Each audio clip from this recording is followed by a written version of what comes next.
Bismillahirrahmanirrahim.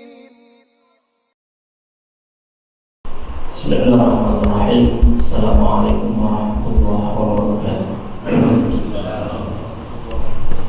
Alhamdulillah wa kafa wassalatu wassalamu ala nabiyil mustafa wa ala alihi wa sahbihi ahli sidqi wal wafa. Asyhadu an la ilaha illallah wahdahu la syarika lahu wa asyhadu anna Muhammadan abduhu wa rasuluhu la nabiyya ba'dahu. Subhanaka la ilma lana illa ma 'allamtana innaka antal alimul hakim.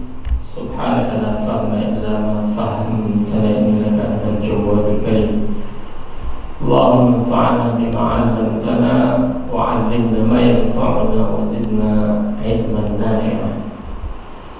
Jamaah Masjid An-Nur yang dirahmati Allah Subhanahu wa taala, sebagaimana yang kita ikrarkan sebagai seorang muslim bahwa yang kita cintai, yang kita agungkan adalah baginda Rasulullah sallallahu alaihi wasallam, dan itu termaksud di dalam syahadat kita yang dikaitkan dan senantiasa diikutkan dengan kecintaan kita kepada Allah Subhanahu wa taala.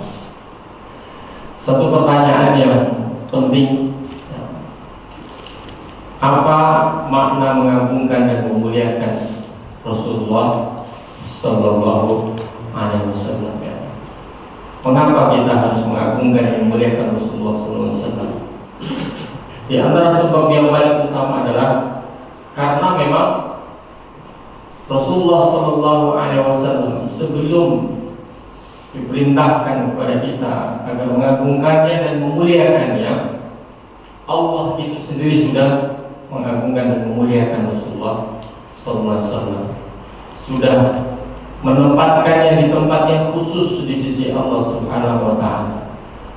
Di dalam Al-Qur'an Allah Subhanahu wa taala berfirman, "Innallaha wa malaikatahu yusholluna 'alan nabi ya ayyuhalladzina amanu shallu 'alaihi wasallimu taslima."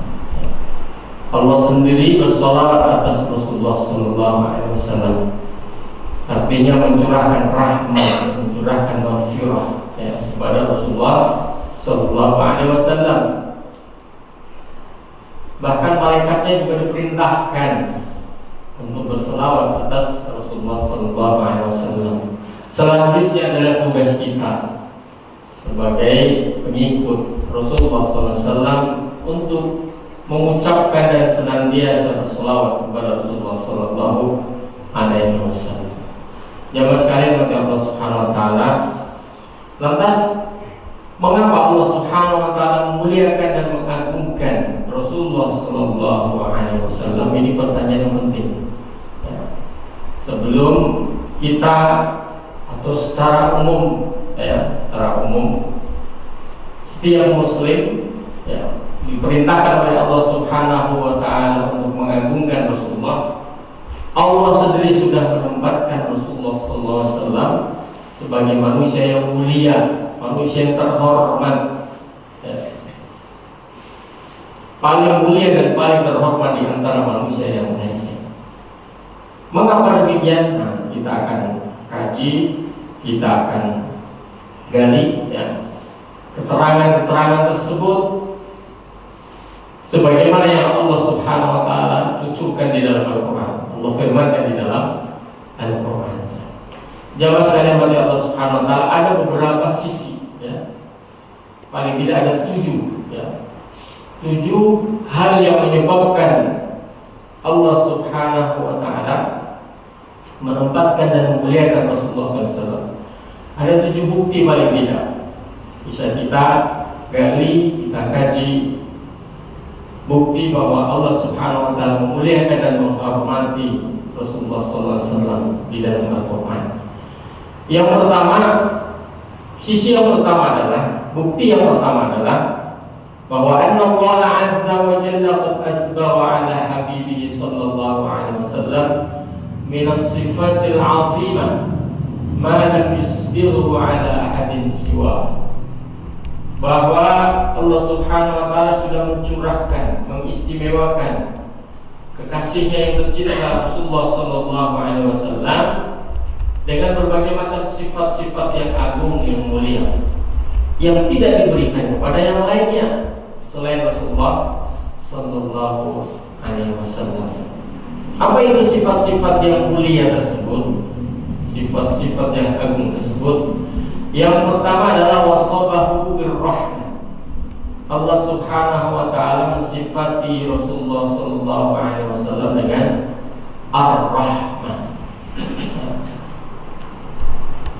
Di dalam Al-Qur'an surat Al-Anbiya ayat 107 Allah Subhanahu wa taala menerangkan dan mensifati sifat Rasulullah sallallahu alaihi wasallam dengan rahmah.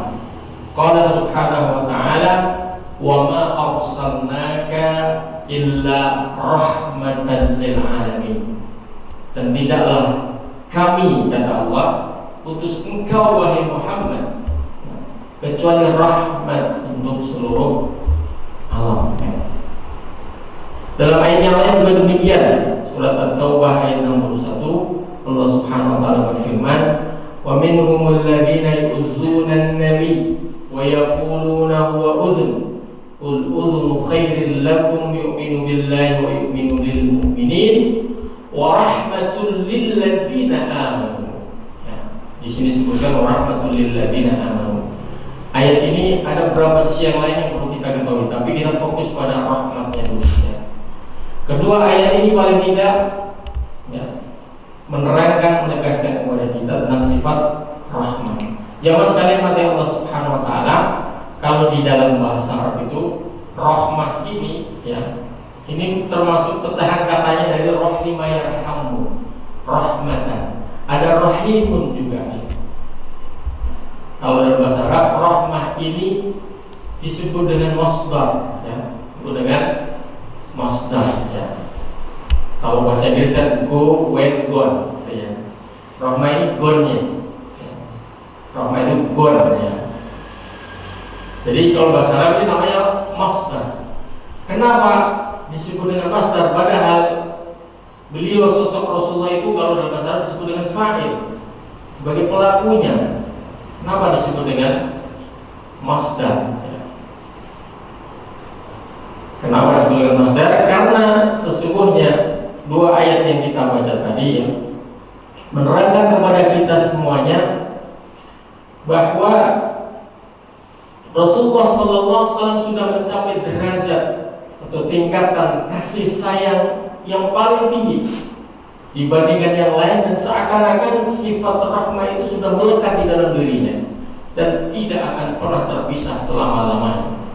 Maka kalau kita renungkan rahmah, kasih sayang Rasulullah SAW tidak hanya sekedar beliau bertemu dengan umatnya yang ada dan hadir di hadapannya, tidak hanya sekedar mencurahkan kasih sayang dengan umat yang ada dan hadir di hadapannya, bahkan beliau juga mencurahkan, memikirkan umat yang tidak hadir di hadapannya, bahkan yang akan hadir setelah beliau Rasulullah Sallallahu Alaihi Wasallam, termasuk kita, ya, termasuk kita. Maka ini rahmat ini rahasianya di situ. Ya. Jadi kadang-kadang kita kan hanya mengasihi, memberikan pertolongan, memberikan bantuan kepada orang yang hadir, yang nampak, tapi yang tidak nampak tidak kita pikirkan. Tapi bagi Rasulullah tidak demikian ya. Maka Rasulullah sebagai dengan rahmat. Jadi memikirkan siapa saja yang hadir di depannya, bahkan yang akan hadir setelahnya, bahkan nanti sampai hari kiamat pun rahmat itu masih tetap ada. Ini keistimewanya di sini. Maka rahmat wa rahmatul lil ladzina amanu ya.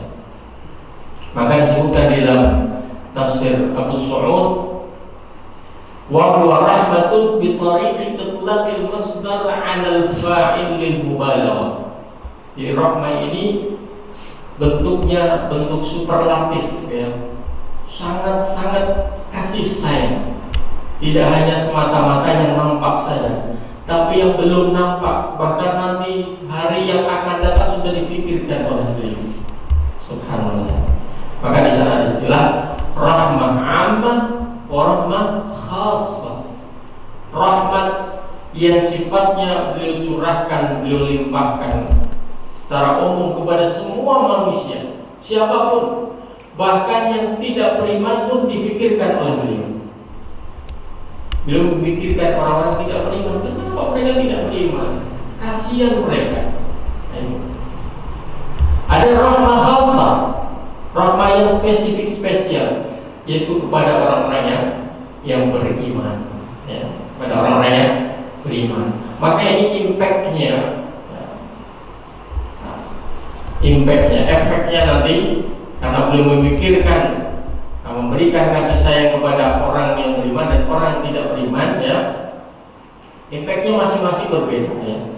Adapun kepada orang yang beriman yang sudah mendengar ayat-ayat Al-Quran, yang sudah mendengar dakwah beliau, ya, beliau doakan senantiasa.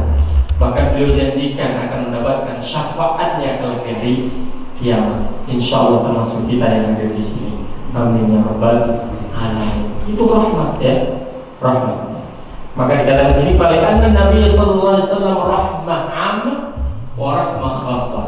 Amma rahmatul 'ammah fahiya lil 'alamin wa amma al khassah fahiya lil mu'minin. Rahmat secara umum adalah untuk seluruh alam, seluruh manusia, seluruh yang ada di muka bumi ini, ya. Adapun untuk orang-orang yang beriman, ini adalah rahmat khassah, rahmat yang khusus, ya. Jamaah sekalian kepada Allah Subhanahu wa taala, ini sifat yang pertama adalah rahmat. Sifat yang kedua, beliau Rasulullah sallallahu alaihi wasallam disifati dengan rahim, ya, disifati dengan rahim. Kita lihat di dalam surat At-Taubah, firman Allah Subhanahu wa taala, laqad ja'akum rasulun min anfusikum azizun 'alaihi ma 'anittum harisun 'alaikum bil mu'minina raufur rahim, ya. Rasulullah SAW memiliki sifat rahim, ya. Dan rahim ini, ya, artinya adalah, ya, al-mubalaghah wa tikrar. Rahim ini al-mubalaghah wa tikrar. Kalau tadi rahmat itu mubalaghah, superlatif. Tapi rahim ini, rahimun, ya, tidak boleh salah baca. Rahimun ada ayatnya. Rahimun ini artinya adalah al-mubalaghah wa tikrar. Al-mubalaghah superlatif tadi, sangat, ya. At-tikrar itu artinya apa? Senantiasa terulang dan berulang-ulang terus, tidak pernah terhenti, ya. Maka dikatakan, yani anna rahmata tatakarrar minhu sallallahu alaihi wasallam katsiran. Seringkali terulang-ulang tanpa henti curahan kasih sayang dan rahmat dari Rasulullah sallallahu alaihi wasallam. Jamaah sekalian mati Allah Subhanahu wa taala, kita juga melihat kalau di dalam sejarah, di dalam sirah dituturkan bagaimana Rasulullah sallallahu alaihi wasallam ketika mengasihi satu orang pasti mengasihi orang yang lain juga. Memberi kepada satu orang pasti memberi kepada yang lain juga. Beda dengan kita, kalau kita memberi satu orang, yang lain tidak diberi. Tapi Rasulullah semuanya diberi. Bahkan ketika memberi satu orang, minta lagi, diberi lagi. Sampai kadang-kadang kehabisan apa yang dimiliki oleh Rasulullah sallallahu alaihi wasallam. Sampai beliau rela memberikan apa yang paling beliau cintai dari yang beliau miliki. Beliau pakai sorban, ya, selalu dibawa kemana-mana. Ada seorang Badawi, ya, kemudian menarik sorban, yang meminta sorban, memaksanya, diberikan juga oleh Rasulullah sallallahu alaihi wasallam. Itu sifat yang kedua. Yang ketiga, sifat yang ketiga adalah Rasulun min anfusikum, ya. Rasulullah sallallahu alaihi wasallam adalah seorang rasul, tapi min anfusikum, berasal dari keturunan kalian juga, dari kabilah kalian juga. Yang dimaksud di sini adalah dari keturunan Quraisy, ya. dari keturunan Quraisy. Nasabnya nasab Quraisy, dan nasab Quraisy ini adalah nasab yang jelas. Bahkan nasab Quraisy kalau kita pelajari di dalam sejarah itu, nasab Quraisy adalah salah satu nasab yang memiliki keutamaan di sisi Allah juga. Sebagai saksi di atas muka bumi ini, bagaimana Allah Subhanahu wa Ta'ala memuliakan mereka. Dari mana kita tahu? Coba kita lihat, baca beberapa surat-surat terakhir dari juz 30. Ada surat Al-Fil, ya. Ada juga surat Quraisy, dinamakan dengan nama suku Quraisy itu sendiri. Dan setelah surat Quraisy, setelahnya surat apa? Surat Al-Ma'un. Itu juga bercerita tentang suku Quraisy. Bagaimana Allah Subhanahu wa Ta'ala memuliakan suku Quraisy sebelum mereka itu eksis, berada di tengah-tengah kabilah-kabilah yang lain. Padahal saat itu suku Quraisy adalah suku yang sudah diambang kehancuran, diambang kebinasaan. Tapi Allah Subhanahu wa Ta'ala selamatkan mereka semata-mata sebagai bukti kepada manusia, cara bagaimana Allah mengingatkan manusia untuk bersyukur terhadap nikmat yang telah Allah berikan kepada mereka. Di antara suku-suku yang lain hanya suku Quraisy yang diberikan amanah oleh Allah Subhanahu wa Ta'ala untuk menjaga keamanan. Suku yang lain tidak. Ya. Di antara suku-suku yang lain atau kabilah-kabilah yang lain yang ada di Jazirah Arab itu, yang diselamatkan dari bencana dahsyat, ya, yaitu dengan serangan pasukan bergajah yang begitu besar, itu adalah suku Quraisy. Dan itu jadi catatan sejarah yang luar biasa. Padahal suku Quraisy itu ketika datang pasukan Ka'bah, mereka itu tidak melakukan apa-apa.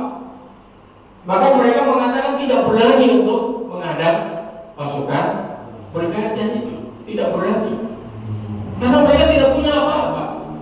Tapi Allah selamatkan mereka, ya, Allah selamatkan mereka. Bahkan harta yang sudah dirampas dari Abraha dan pasukannya itu dikembalikan lagi. Mereka memiliki lagi secara sempurna harta mereka.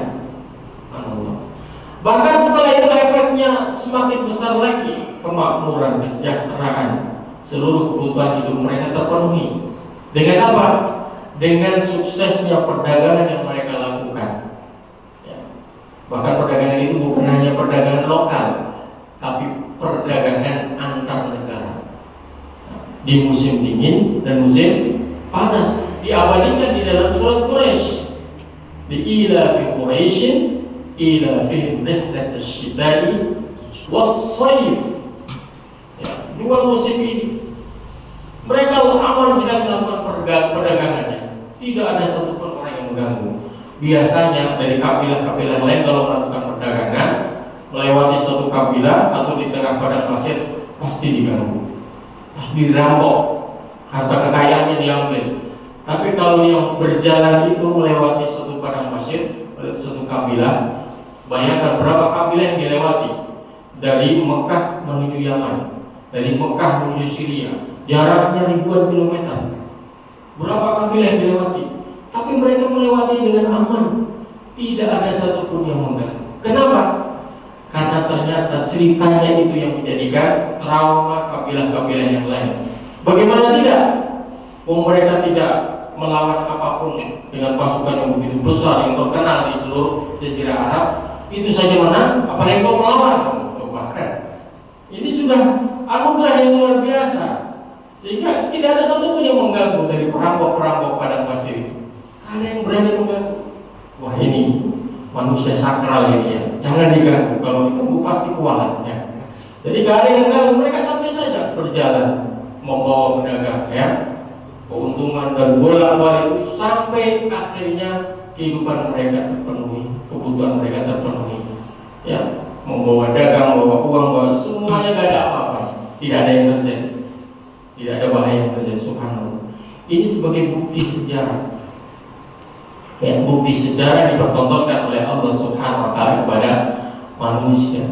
Dan karena di dalamnya itu juga terlahir dan diutus seorang manusia yang paling mulia, yang paling terhormat di mata Allah Subhanahu wa taala, yaitu Rasulullah sallallahu alaihi wasallam sebagai khatamul anbiya wal mursalin. Maka disebutkan di sini min anfusikum. Rasulullah datang itu dari kabilah kalian, keturunan kalian juga semuanya. Sebagai takriman, memuliakan Rasulullah sallallahu alaihi wasallam. Kemudian sifat yang keempat adalah azizun alaihi. Ya. Azizun alaihi, ya. Azizun alaihi ma anittum, ya. Azizun alaihi ma anittum, ya. Apa yang dimaksud dengan azizun alaihi ma anittum? Ya. Rasulullah itu merasa sangat berat sekali kalau seandainya salah seorang dari sahabatnya, salah satu dari umatnya itu merasa susah, ya, merasa menderita, tidak rela. Rasul itu tidak rela, tidak rela, ya. Ini menunjukkan kasih sayang yang luar biasa dari Rasulullah Sallallahu Alaihi Wasallam. Jadi begitu beratnya, sama saja dengan seorang ibu. Kalau seandainya ibu atau ayah, orang tuanya, suatu saat seorang ayah dan ibunya mungkin melakukan perjalanan, dikabari anaknya sakit, perasaannya bagaimana? Kepikiran terus, ya, gimana ya kabar anak saya? Sudah dikasih obat belum? Terus kepikiran. Merasa tenang kalau langsung bertemu dengan anaknya, atau langsung memberikan pertolongan kepada anaknya, baru tenang. Begitulah perasaan Rasulullah SAW kepada umatnya, kepada siapapun yang menjadi pengikut beliau. Azizun alaihi ma anittum, tidak rela kalau salah seorang dari umat beliau itu merasa menderita, merasa susah, itu tidak rela, ya, tidak rela. Maka dari itu beliau senantiasa berdoa, ya, senantiasa berdoa kepada orang-orang yang beriman, ya, baik yang hadir di tengah-tengah beliau atau yang tidak hadir di tengah-tengah beliau, selalu berdoa kepada Allah Subhanahu wa taala, memintakan agar mereka diberikan syafaat nanti di hari kiamat kelak. Bahkan kepada orang yang belum hadir di tengah-tengah beliau sampai memberikan kabar dan berita, ya, tuba liman ro'ani, ya, wa amana bi. Sungguh sangat beruntunglah orang-orang yang melihatku dan beriman kepadaku. Dia beruntung mereka. Tapi kata Rasulullah, dan lebih beruntung lagi adalah orang-orang yang tidak melihatku tapi beriman kepadaku. Subhanallah. Siapa itu? Insya Allah kita termasuk di dalam, ya, ya. Kita tidak melihat Rasulullah, tidak hidup bersama dengan Rasulullah, tidak hadir di tengah-tengah kehidupan Rasulullah SAW, tapi kita tetap beriman kepada Rasulullah Sallallahu Alaihi Wasallam, iman kepada risalah yang beliau bawakan, bahwa risalah yang beliau bawakan adalah risalah atau dakwah yang bisa menyelamatkan manusia di dunia dan di akhirat kelak. Azizun alaihi ma anittum. Kemudian sifat yang kelima adalah harisun, ya, harisun, ya. Harisun ini bentuk apa? Keberatan Rasulullah yang kedua, ya. Bentuk keberatan Rasulullah yang kedua, yang menunjukkan kepada rafatun Nabi Sallallahu Alaihi Wasallam wa syafaqatihi ala ummati, menunjukkan kasih sayang Rasulullah SAW kepada umatnya, ya. Dan ini bentuknya adalah bentuk mubalaghah juga, superlatif juga, sangat-sangat perhatian kepada kita. Harisun, sangat-sangat perhatian kepada kita, selalu memikirkan umatnya, baik yang hadir ataupun yang belum hadir di tengah-tengah beliau. Kemudian yang keenam, jamaah sekalian yang dirahmati Allah Subhanahu wa taala, adalah rauf atau ra'fa, ya, ra'fa, ya. Ini lebih tinggi tingkatannya daripada rahmat. Ya, ra'fah ini lebih tinggi tingkatannya daripada rahmah. Asyaddur rahmah, ya. Asyaddur rahmah. Ya. Maka di sini diterangkan di dalam sebuah tafsir Ibnu Asyur, ya, bahwa warra'fatu riqqatun tansha'u 'inda huduzi dharrin bil ma'rufi bihi, ya. Ra'fah itu adalah rasa kasih sayang yang tumbuh ketika terjadinya suatu kesulitan, ya, penderitaan pada seseorang, ya. Maka kalau dikatakan Raufur Rahim, ya, berarti perpaduan antara sifat kasih sayang tersebut sebelum terjadi dan ketika terjadi, ya, sebelum terjadi dan ketika terjadi.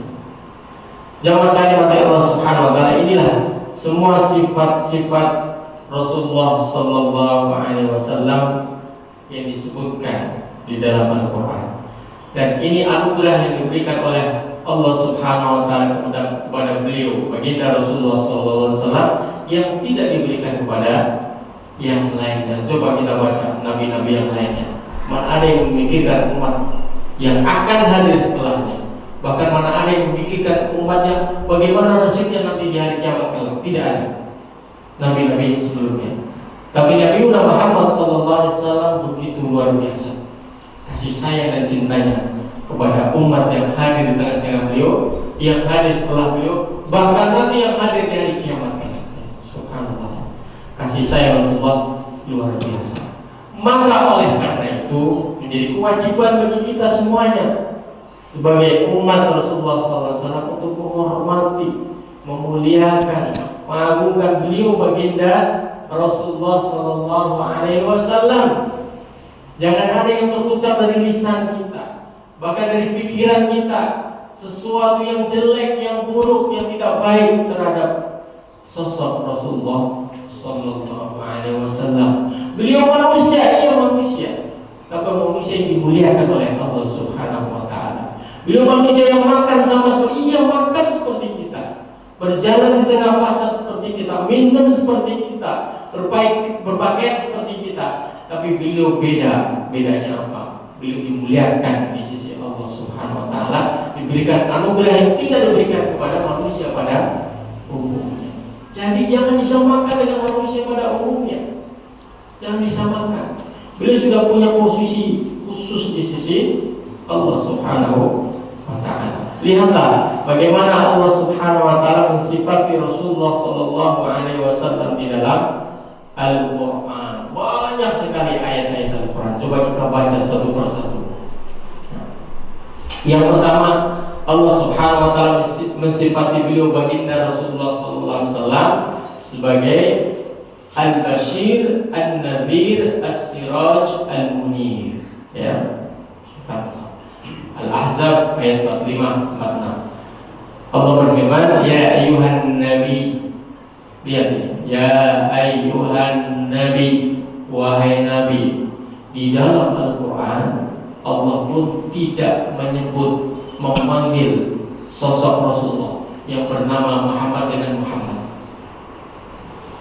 Lihat di dalam Al-Quran, Allah tidak memanggil Rasulullah yang bernama Muhammad itu dengan Muhammad.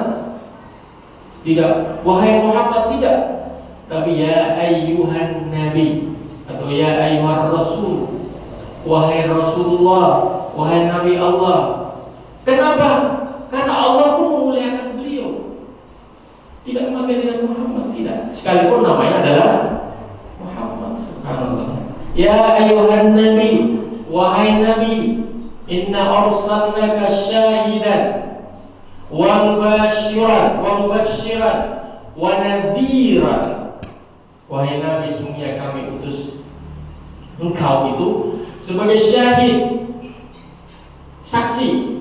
Nah, ingat, saksi ini bukan hanya di dunia, tapi saksi nanti di akhirat kelak. Subhanallah, ya. Saksi bukan hanya di dunia, tapi saksi di akhirat kelak. Wa mubasyiran, membawa berita gembira, wa nadhiran, membawa peringatan, wa da'iyan, mengajak manusia bi'idni wasirajan munira, lentera yang mencahayai seluruh alam raya dan kehidupan ini. Subhanallah. Ini Allah mensifatinya dengan sifat-sifat yang sangat-sangat indah, ya. Sangat-sangat terhormat. Begitu juga yang lain, misalkan Sammallahu ta'ala bin nur. Allah subhanahu wa ta'ala menamakan baginda Rasulullah SAW dengan nur, wahai cahayaku. Masya Allah, ya. Kita saja kalau dengan istri kita, anak kita, kalau ingin menunjukkan kasih sayang kita, cintaku kan gitu, sayangku kan begitu, ya. Tidak hanya gendol-dole saja, tapi ada satu kata yang kita pilih, yang kita ungkapkan untuk menunjukkan rasa kasih sayang cinta kepada anak kita, istri kita, saudara kita, bahkan teman kita. Ada kan? Allah begitu juga kepada Rasulullah SAW. Ya. Lihat dalam Al-Quran surat Al-Maidah, ya ahlal kitab, qad ja'akum rasuluna yubayyinu lakum katsiran mimma kuntum tukhfuna minal kitab wa ya'fu 'an katsir. Lihat di sini. Enggak ada. Qad ja'akum, telah datang kepada kalian minallahi, dari Allah subhanahu wa ta'ala, atas kehendak Allah, atas takdir Allah, atas iradah Allah. Apa yang telah datang dari Allah? Nurun.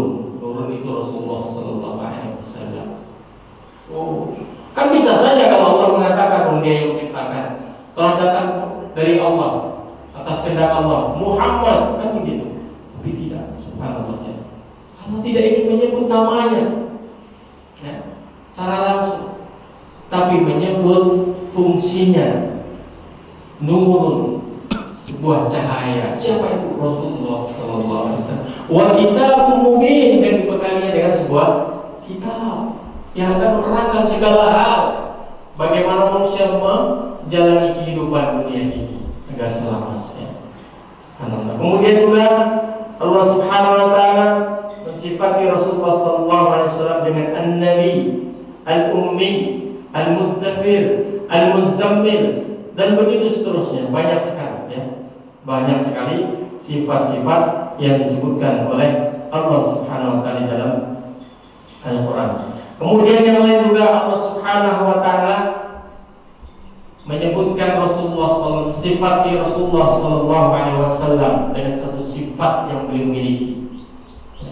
Wa innaka la'ala khuluqin azim. Ini Allah yang memujinya. Sesungguhnya engkau, wahai Rasulullah, la'ala khuluqin azim, benar-benar memiliki akhlak yang sangat agung, ya. Jamaah sekalian mata Allah, kita lanjutkan lagi, masih banyak sekali dalil-dalil Al-Quran yang menunjukkan bagaimana Allah subhanahu wa ta'ala menghormati dan memuliakan Rasulullah sallallahu alaihi wasallam. Contoh misalkan Rasulullah sallallahu alaihi wasallam disifati dengan sebuah sifat yang menunjukkan ar-rasyad was-sadad, atau di bawah petunjuk jalan yang lurus, ya. Dan tidak seperti yang disifati oleh orang-orang kafir Quraisy, ya, dengan sifat seakan-akan Rasulullah itu selalu mengatakan sesuatu dengan hawa nafsunya. Tidak.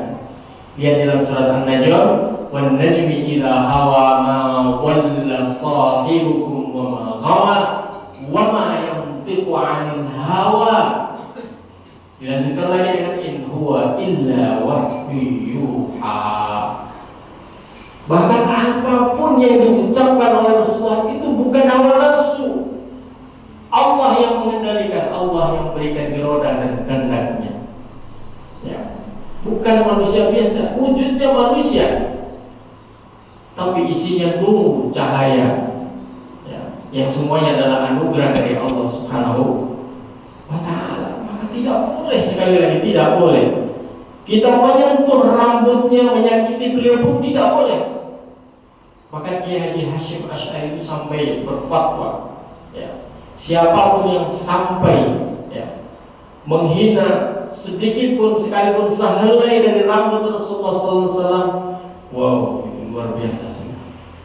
Ya, sampai dihukumi dengan hukum yang paling tercela. Tidak boleh kita mensifati dengan sifat-sifat apalagi yang sangat rendah. Jangankan sangat rendah, yang disamakan dengan manusia yang lain itu tidak boleh juga. Ya. Kemudian di dalam Al-Quran juga Allah sifati Rasulullah SAW dengan siratul mustaqim.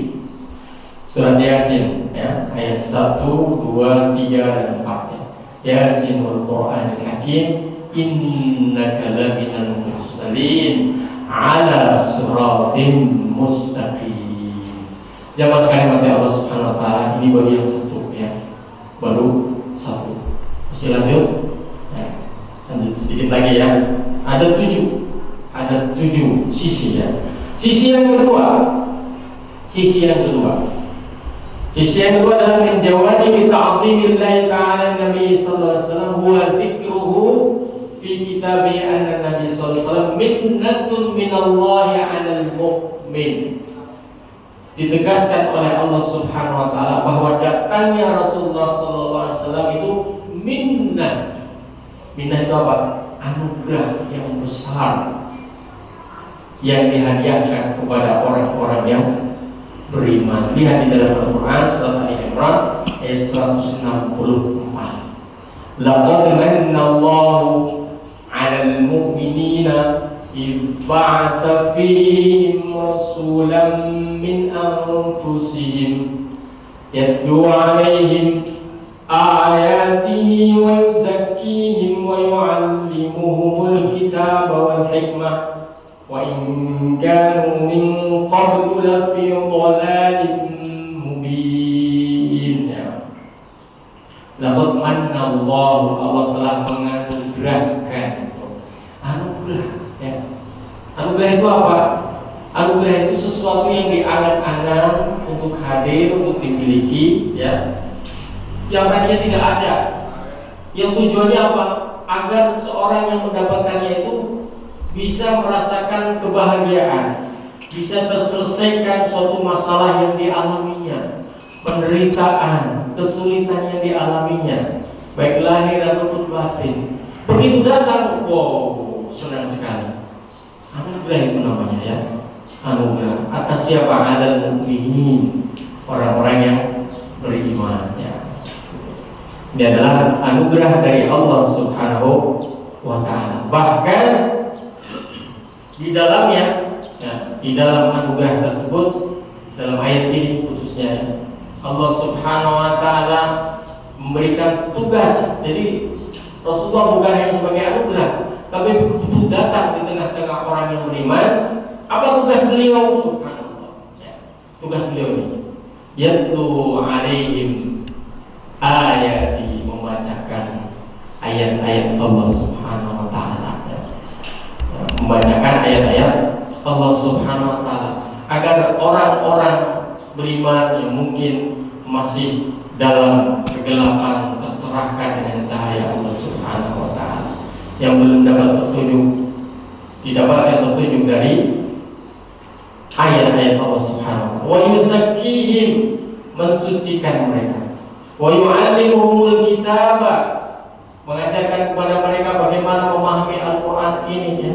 Wal hikmah, bagaimana juga memahami as-sunnah. Itu tugas Rasulullah SAW di tengah-tengah mereka. Bukan hanya hadir, tapi tilawatul ayat, tazkiyah, ta'limul kitab, ta'limul hikmah. Subhanallah. Ini tugas-tugas yang sangat mulia yang dibebankan oleh Allah Subhanahu wa taala kepada Rasulullah SAW. Yang ketiga, ini terakhir, yang ketiga. Sekilas saja yang ketiga. Al-janib as-salis, sisi yang ketiga, maka Allah Subhanahu wa taala memuliakan, menghormati Rasulullah SAW. Min jawanibi ta'zimi sallallahu alaihi wasallam wa i'dadu dzikril hakim bi mahammin 'azimah yaqumu biha sallallahu alaihi wasallam.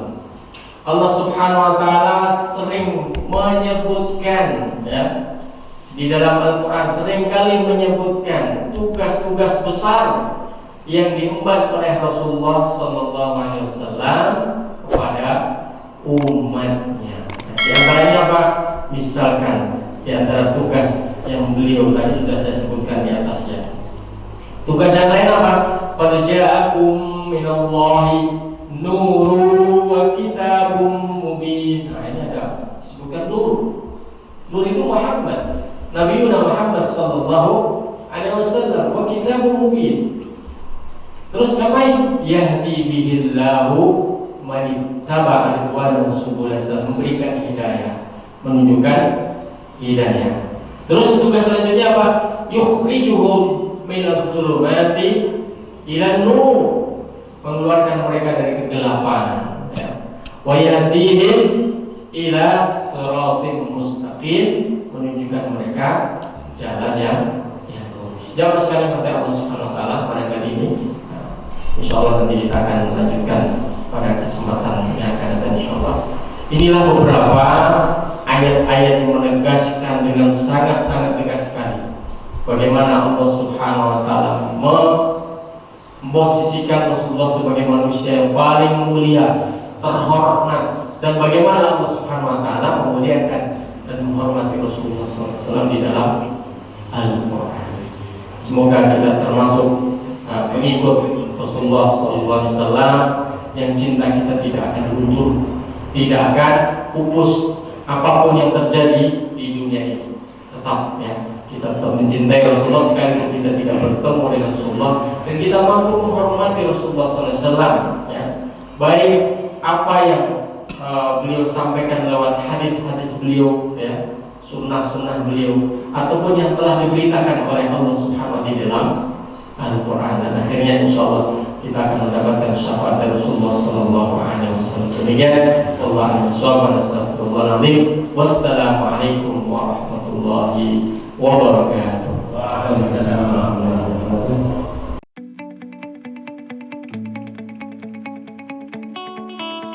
Terima kasih kepada Ustaz Mustafa yang tadi telah memaparkan berkaitan bagaimana Allah mengangkat baginda Rasulullah Muhammad SAW dalam derajat yang paling tinggi di antara manusia yang lain.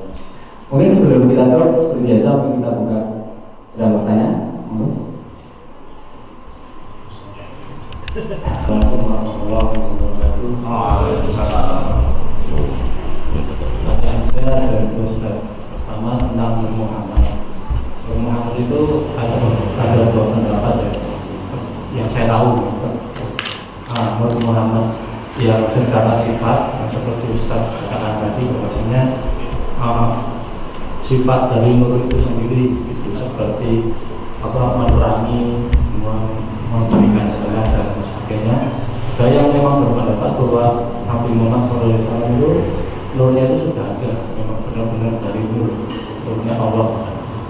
Sebelum alam semesta ini ada, Nur Muhammad itu sudah ada. Nah, yang perlu kita yakini yang seperti apa namanya. Terus yang kedua tentang menghormati Nabi Muhammad SAW. Sejauh mana kita itu menghormati beliau? Karena kan yang saya tahu itu ada beberapa yang melihat Rasulullah itu seperti apa ya? Ya kalau dikatakan berlebihan kita juga nggak tahu. Karena ya contoh aja, Rasulullah itu diundang ke majelis tertentu terus datang hadir, atau bahkan yang ekstrem itu sampai ngevlog itu ke apa namanya, kuburan Rasulullah, terus mengundang Rasulullah langsung ke suatu majelis itu. Nah, sejauh mana, apakah itu termasuk menghormati Rasulullah atau justru sebaliknya? Gitu aja. Assalamualaikum warahmatullahi wabarakatuh.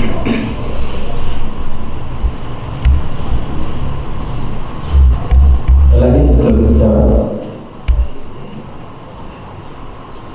Ya, baiklah. Kalau ada salah tadi pertanyaan berkaitan sifat nur ya. Tadi telah disampaikan yang tadi sampai beliau berkaitan sifat-sifat yang yaitu itu ada yang ditanyakan, ada sifat yang memang nur itu sudah dari sebelum dunia diciptakan juga ya, sifat nur itu diberikan kepada Rasulullah. Itu Mas. Nur Muhammad Rasulullah itu sudah diciptakan sebelum itu berbentuk nur. bercahaya. Ya. Oh gitu, begitu. Kemudian yang tadi bagaimana sejauh mana kita penghormatan kepada beliau gitu kan? Baik. Jamaah sekalian, maka Allah Subhanahu Wa Taala kita dianjurkan oleh Allah Subhanahu Wa Taala untuk senantiasa berdoa, berlindung dan minta agar Allah Subhanahu Wa Taala tidak membebani kita dengan di luar batas beban yang kita mampu. Rabbana la tu'akhidna in nasina aw akhtana. Rabbana wa la tahmil 'alaina isran kama hamaltahu 'ala alladziina min qablina. Rabbana wa la tuhammilna ma la taqata lana bih. Wa'fu 'anna waghfir lana warhamna anta maulana wansurna 'alal qaumil kafirin.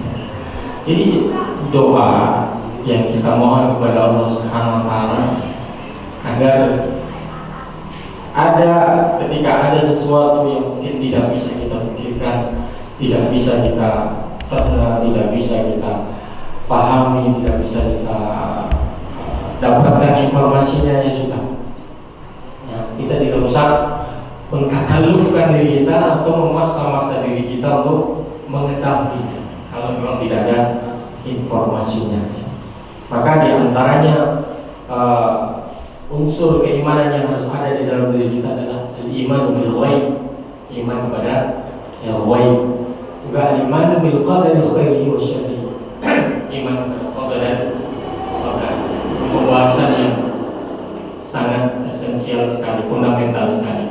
Di antara iman kepada qadar dan qadar adalah memang sesuai dengan kehendak dan kehendak Allah Subhanahu Wa Taala. Bahkan segala sesuatu sebelum ada pun sudah diprogram oleh Allah Subhanahu Wa Taala. Siapa yang ada namanya semua sudah ada. Termasuk juga di dalamnya Rasulullah SAW sudah ada. Ya. Jadi programming yang paling hebat ya yang menciptakan kita semuanya sudah ada. Cuma bagaimana prosesnya, bagaimana tidak diceritakan secara detail. Tidak diceritakan secara detail. Ini berapa tahun sebelum diciptakan bumi dan langit, sebelum diciptakan manusia, diciptakan dan lain sebagainya, tidak diceritakan secara detail dan tidak ada kabar atau berita tentang hal tersebut. Mungkin ada yang memberitakan hal tersebut, tapi lebih pada informasi yang mungkin tidak akurat, yang kurang benar. Jadi ada yang mungkin berita-berita yang cerita yang berlebihan, ya. Mungkin melebih-lebihkan sehingga seakan-akan sampai-sampai mungkin kita tidak bisa menangkap informasi tersebut atau memahami informasi tersebut. Intinya, adapun Rasulullah SAW itu nur, sebagai nur yang bentuknya cahaya yang bisa kita rasakan terangnya, atau manusia lihat sifat cahaya tersebut menerangi, ya. Seperti hanya lampu atau benda-benda yang lain yang terang itu, ya sebagian sudah diceritakan dalam hadis Rasulullah SAW. Bagaimana ketika Rasulullah SAW terlahir, ya cahaya keluar dari baginda, dari ibunda, ya Aminah, ya, ibunda Rasulullah Sallallahu Alaihi Wasallam. Sudah sebatas itu, tidak usah ditafsirkan panjang lebar. Itu cahayanya memancar berapa kilometer dari tempatnya, tidak usah. Sudah selesai saja kita imani, kita percaya dengan apa yang diberitakan seperti itu. Ya. Tidak usah ditafsirkan terlalu banyak, terlalu panjang, melebar kemana-mana. Akhirnya keluar dari kebenaran berita yang sesungguhnya. Ya memang kita yakini ada cahaya yang keluar, ada cahaya, sudah selesai. Bentuk apa? Itu sebagai bentuk kemuliaan yang diberikan oleh Allah Subhanahu Wa Taala. Bahkan bukan hanya cahaya, banyak sekali tanda-tanda alam yang lain yang atas kehendak Allah itu terjadi pada saat itu, saat kelahiran Rasulullah Sallallahu Alaihi Wasallam. Termasuk juga padamnya api Majusi yang ada di Persia, yang selama berabad-abad itu tidak pernah padam karena selalu dijaga. Jadi orang Iran, orang Persia yang beragama Majusi itu punya satu sesembahan, sembahnya api. Mereka menyembah api. Ya. Api itu besar sekali, selalu disembah oleh mereka dan selalu menyala, tidak pernah padam beratus-ratus tahun, tidak pernah padam karena selalu ada yang menjaganya. Sebenarnya logikanya gampang, karena kenapa? Karena selalu diisi dengan minyak, jadi menyala terus gitu kan. Coba kalau tinggalin nggak ada minyak ya nggak menyala. Tapi yang aneh saat itu bukan karena kekurangan minyak dia padamnya, tapi karena sesuatu yang terjadi di tempat yang lain dan akhirnya mereka tahu ternyata ada seorang anak yang terlahir di Mekah, yaitu baginda Rasulullah SAW. Saat itu juga terlahir dan api itu padam. Mereka padam total, sehingga itu mengagumkan sekali mereka. Ini pun nggak usah dibahas kemudian itu terus bagaimana antisipasinya mereka memanggil pemadam kebakaran kemudian nggak usah dibahas, itu sudah dipercayai saja gitu ya. Itu sebagai keajaiban istimewa yang Allah berikan kepada baginda Rasulullah SAW. Tidak usah didiskusikan dengan cara kita berdiskusi dengan manusia biasa ini, tidak usah ya. Nanti kalau sebaliknya sampai-sampai mereduksi ataupun mengurangi kemuliaan dan kehormatan Rasulullah Sallallahu Alaihi Wasallam. Adapun yang selanjutnya, tugas kita pada Rasulullah bagaimana cara memuliakan menghormati Rasulullah ini ya. Yang pertama adalah beriman, mengimani secara sempurna Rasulullah SAW bahwa beliau adalah utusan Allah Subhanahu Wa Taala. Kemudian mahabbatuhu, mencintai Rasulullah secara sempurna, utuh. Tidak ada satupun keraguan di dalam diri kita, cinta kita kepada Rasulullah SAW. Ta'zimuhu, mengagungkan Rasulullah SAW dibandingkan dengan makhluk yang lainnya, manusia yang lainnya. Kemudian nusratuhu, menolong ya, ajaran Rasulullah Sallallahu Alaihi Wasallam. Mahabbatu man ahabbahu, mencintai orang-orang yang mencintai Rasulullah Sallallahu Alaihi Wasallam. Ihya'u sunnatihi, menghidupkan sunnah Rasulullah Sallallahu Alaihi Wasallam. Iktsarus sholawati alaihi, memperbanyak sholawat kepada Rasulullah Sallallahu Alaihi Wasallam. Kita jalan nyantai, sholawatlah kepada Rasulullah Sallallahu Alaihi Wasallam. Adapun kemudian ada orang-orang yang saya bisa menghadirkan Rasulullah, menghadirkan apanya? Ya, menghadirkan apanya? Yang menghadirkan itu adalah semangat juang Rasulullah Sallallahu Alaihi Wasallam, kasih sayang Rasulullah SAW hadir di tengah-tengah kita, dan kita rasakan sampai sekarang ini. Kalau menghadirkan dalam bentuk atau persepsi kita sosok yang bentuknya wujud manusia, itu tidak mungkin ya, tidak mungkin menghadirkan sosok itu. Tidak ada keterangan dari hadis, dari ayat-ayat Al-Quran bahwa kita bisa menghadirkan sosok seperti Rasulullah di tengah-tengah majlis kita. Tidak ada keterangan seperti itu. Tapi menghadirkan bagaimana ruh perjuangan Rasulullah SAW, semangat Rasulullah SAW, kasih sayang dan cinta Rasulullah SAW, mungkin bisa dan bisa sekali seperti itu. Dengan apa? Dengan mempelajari sirahnya, ya, sejarah hidup Rasulullah, dengan mempelajari dan membaca bagaimana perjuangan Rasulullah SAW, bagaimana bentuk kasih sayang dari Rasulullah kepada para sahabatnya, kepada umatnya yang ada setelah beliau, termasuk kita juga. Itu akan hadir, masya Allah, begitu cintanya dan kasihnya Rasulullah kepada kita semuanya, gitu ya.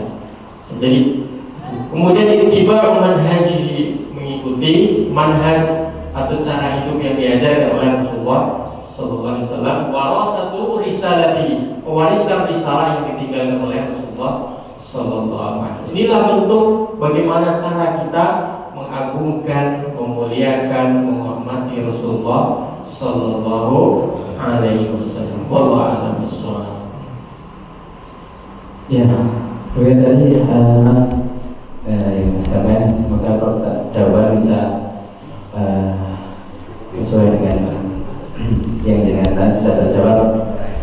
Ya, terima kasih untuk semuanya. Semoga apa yang telah disampaikan oleh beliau Ustadz Budiman Mustafa tadi dapat menambah rasa keilmuan kita dan terutama dapat menambah rasa kecintaan kita kepada baginda Rasulullah Sallallahu Alaihi Wasallam. Pada sebelum kajian restoran di Masjid Sebelah Selatan untuk ada semuanya bisa minum. Pada kajian pada pagi hari ini kita tutup dengan bacaan hamdalah dan doa kafaratul majlis. Alhamdulillahirabbil alamin. Subhanallah tiga syukur anta astaghfiruka wa atubu ilaik. Assalamualaikum warahmatullahi wabarakatuh.